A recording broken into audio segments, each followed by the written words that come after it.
what I kind of want to talk about today is the less cool part of knife making, and that's actually the quality control.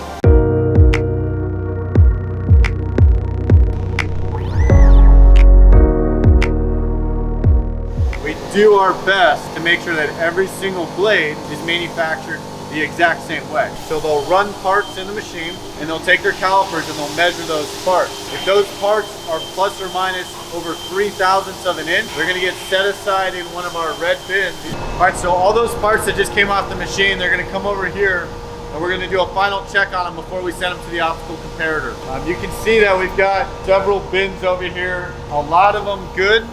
But we've got bins that are filled with bad blades too, and it's a really humbling process for us to monitor that quality control, because sometimes we have to take thousands and thousands of knives and say, hey, these aren't good anymore, we can't use them. So that's what we're doing for our customers, making sure we do it right the first time and making sure truly that the blades that we make are the exact same blade every single time, so you know that you're getting a quality blade. All right, so the last step of the actual machine shop manufacturing process is taking them into the optical comparator, which is actually a digital video optical comparator where we can put a blade or a handle onto the screen, and then it's going to scan every single dimension of that part.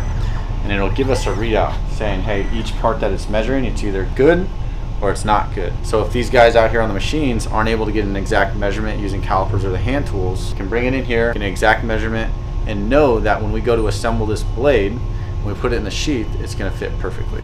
All right, so the last step in the process is those blades are going to come over here individually. They're going to get assembled, and they're going to go back to the final check over here. We can see Alex, he's actually going through the complete blades, and he's matching them up with their sheaths. This is where they'll get their final cleaning as well. Get put in these bins, final go, no-go bins. So anything that we still don't think is good enough, it's going to get put in a bin. You've got a full bin right here that's going to go back to the shop and get checked again, and then go through the rest of the process to ship out to you guys.